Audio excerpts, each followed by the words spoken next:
Here's another book, and it's Life with Papa. How about that? Let's see what this is all about. It has, when Mama is gone for a day or two, what will the cubs and Papa Bear do? So the children are going to be with Papa. Let's see. Let's read the book and see what happens. Cousin Bertha, who lived at the other side of the forest, was expecting her first cub quite soon. Then Mama sighed and said, I do wish I could go stay with her for a few days. Being your first time Mama Bear isn't easy, and I think I could be a big help. Sounds like a good idea to me, said Papa Bear. What's to stop you? So see, they're talking, and she thinks she's going to go away for a couple of days. And the daddy has to watch the cub. What's to stop me, huffed Mama. Who's going to take care of things while I'm gone? The cooking, the cleaning, the shopping, and all the other things that need tending to. Yours truly, Papa Q. Bear, of course, said Papa, puffing out his chest. Not only can I handle the job, but I can handle it half asleep with one hand tied behind me. Is that so, said Mama. Well, let me tell you a thing or two. That's when the phone rang. It was Cousin Bert with some news. See, they're talking about it. He said he could do it. Mama Bear, she's not sure that he could do this. Twins, exclaimed Mama when she heard the big news.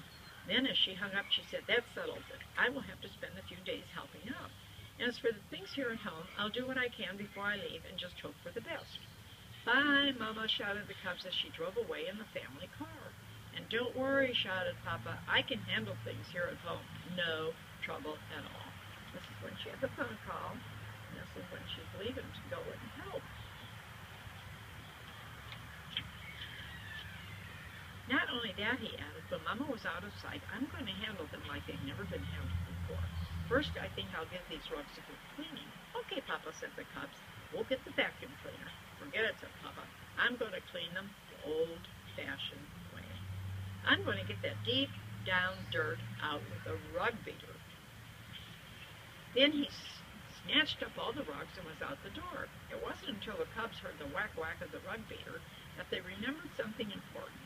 One of the jobs Mama had done before she left was to hang the wash out on the line.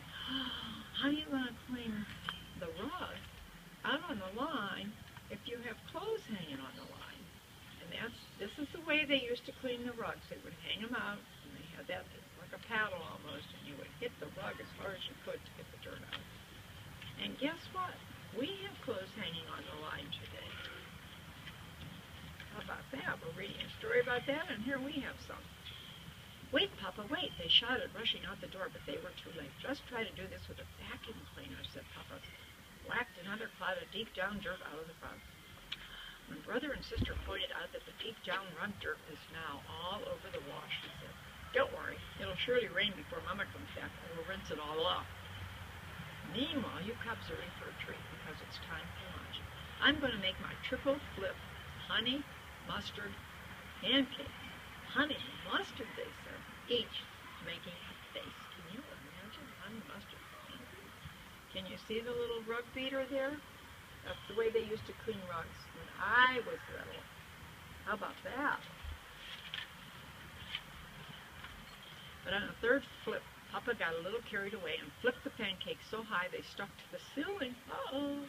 Not to worry, he said as he scraped up the gooey mess off the ceiling and served it to them. Mama's ceiling is clean enough to eat off. And, said Papa, what could be nicer after a good lunch than a cozy fire in the fireplace? Don't forget to open the flue, screamed the cubs as they lit the fire. But once again they were too late. Since the smoke couldn't escape up the chimney, it billowed through the house. Can you imagine flipping pancakes and the pancake flew clear to the ceiling? Boy, that would surely be a mess. And then to have fire in a fireplace and it's all smoky? Oh, and that makes dust. Not to worry, yelled Papa, trying to beat the fire out with one of their best pillows. All he got for his trouble was a first pillow and clouds of feathers. The fire hissed and steamed as brother and sister doused it with water. Can you imagine? Feathers flying everywhere? Oh, dear, what a mess he's making. What a mess.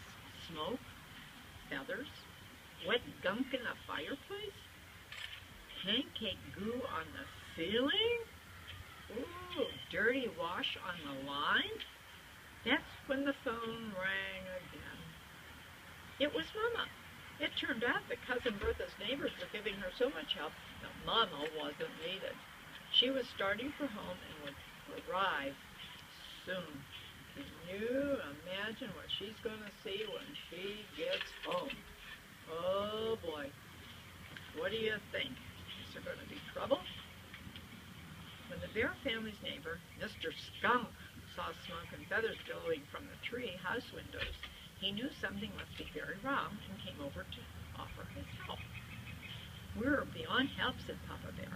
But when the cubs explained things to him, Mr. Skunk said, "You're never beyond help, not when you're friends." He called upon their forest friends, and more quickly than it takes to tell the creatures of the forest pitched in to clean up the mess. Look how much help they're having. All the different animals are coming to help. How about that? Does that sound like fun? Birds and butterflies fanned the smoke out with their wings. Squirrels dusted with their tails. Frogs snagged feathers with their sticky tongues. Raccoons rinsed the dirty wash in the brook. Papa, Brother, and Sister Bear helped too, of course. And just as the last feather was snagged and the last bit of dust was whisked from the fireplace, Mama Bear arrived home. Can you imagine all these animals doing all this work? And boy, a good thing they got finished in time. After hugs from Papa and the cubs and a report on the twins, she looked around the house. "The house looks wonderful, my dear," she said. "However did you manage it?" "Well," said Papa, "it did take a little doing," and added the cubs under their breath, "a little undoing." So she thinks he did all of that.